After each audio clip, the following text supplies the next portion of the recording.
Hi guys, I hope you're doing well. Najituma.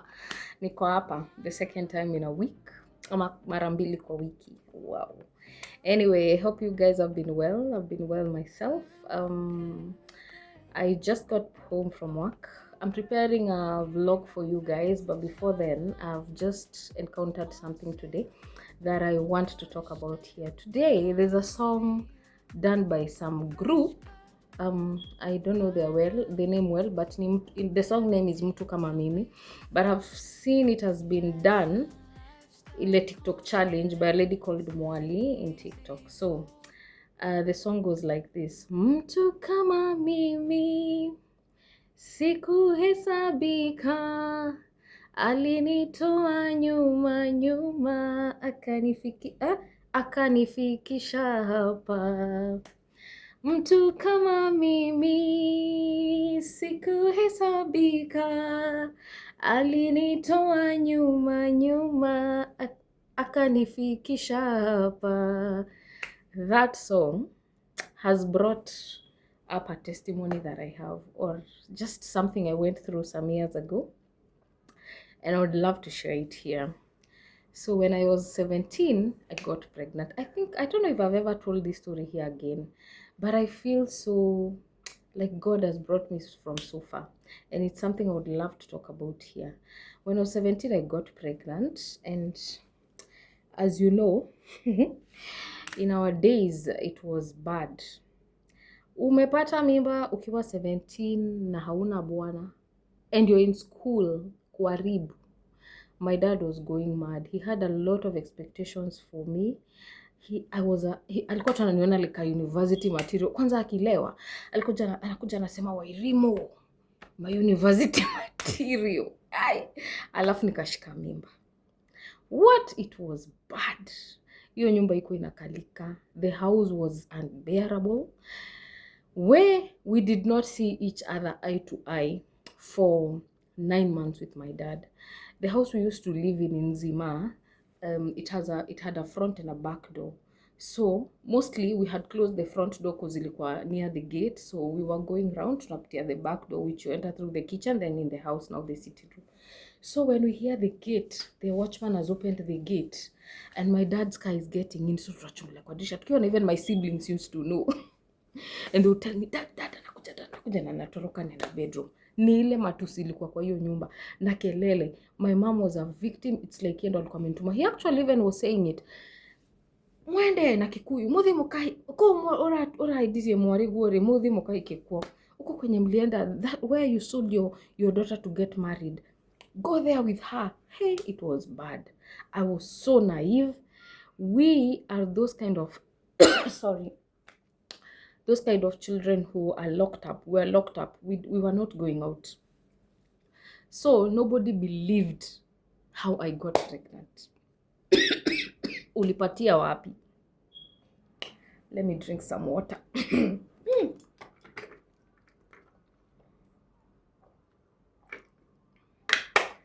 Sorry. So it was so hard for me and my mom.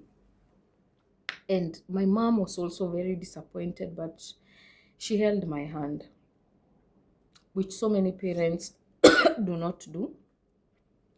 You just let your child go. No, now actually, because of your disappointment, and I understand them. Even me right now, if I have a daughter, and my daughter gets pregnant at 17, it wouldn't be nice or a wow situation. I'll be back. Acha nikohoe kidogo. Okay, I'm back. So it was so bad. I was so naive. I didn't even know what to do.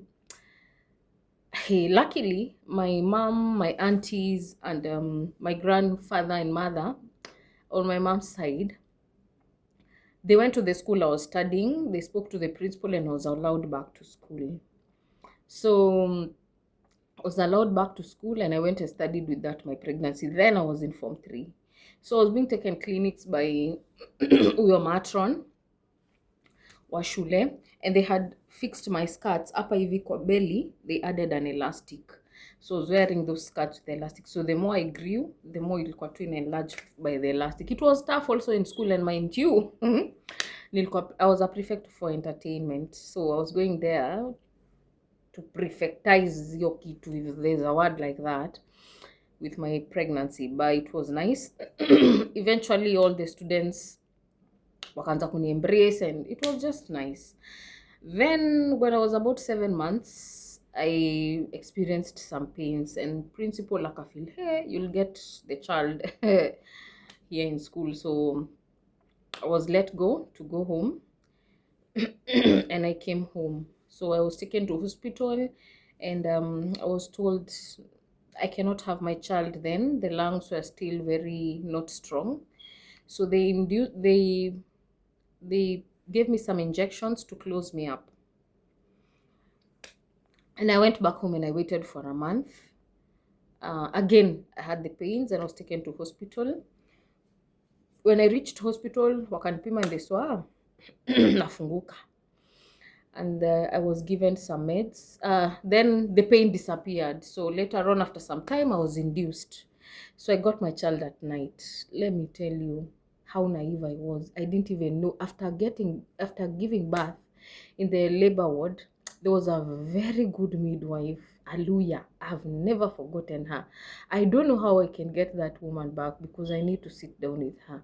She really treated me like her own daughter. I was very tiny. Msinioni hivi sahi that I'm this big. I think because of your stress of your 8-7 months, the tension that was at home. I've disappointed my parents.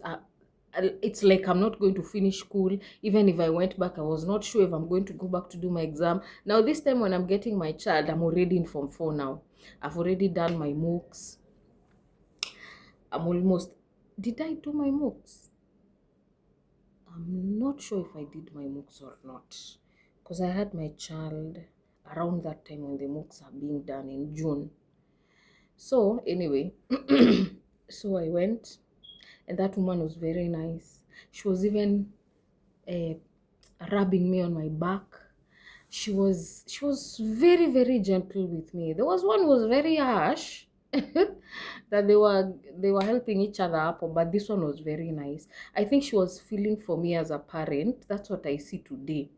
But I really thank God for her, because I pushed with the help of her. I was even giving up, but I was there. And I had my child, and now nikapelekwa kwa ward. I don't even know what to do with this child. I'm feeling a lot of cold. Do you know one of the ladies who were next to my bed, because my child is making some noise, and I don't know what to do, and the child is crying. Analia, mi hata sijui kulia analia. So this lady told me, msichana, usinionyeshe mtoto. I don't know if it's shy or I'm just afraid. It was very naive. Si tulikuwa tunafungiwa kama mambuzi.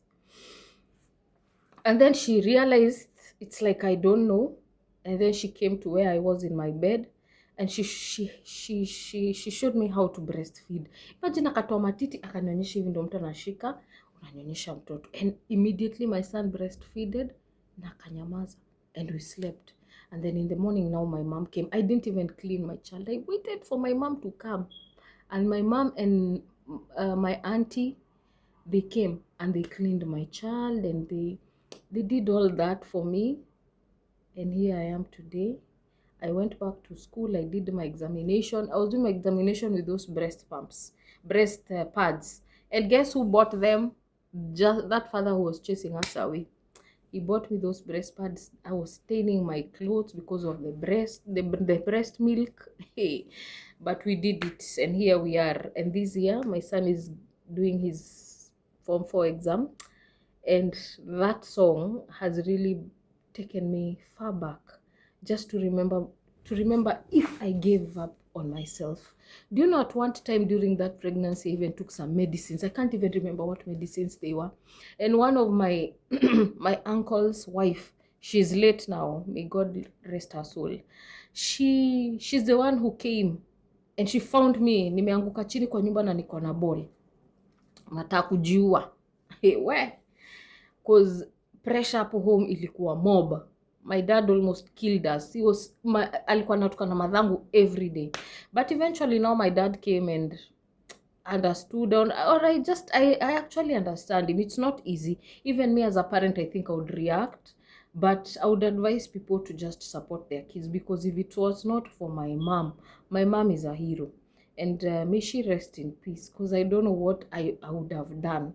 I don't know if I would be here today. Maybe maisha yangu would have taken a different trajectory, but today I give thanks to God and my mom, because they molded my life and held me together when I would have broken and be something else.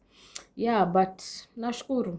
So that song has brought that memory back, and I just really feel grateful. Kwanza say that my son is in Form 4 and we're waiting for him to do his exam. It has been God. Imagine, say 18 years. He'll be 18 in next month. I've raised a child for 18 years. We have raised that child with the whole community, my parents, my sister, my brother, my uncles, aunties, so many of them, my grandparents, so many of them. But we are here today. Eh? That's one of my greatest testimony. And that song, mtu kama mimi sikuhesabika, alinitoa nyuma kanifikisha hapa. Watu kama sisi hatukuhesabika, alitutoa nyuma katufikisha hapa. May God remember you, and even where it looks so hard and where it looks like you cannot make it, na kufikishe hapa, kutoe huko kwenye umekwama, kufikishe hapa. Good night.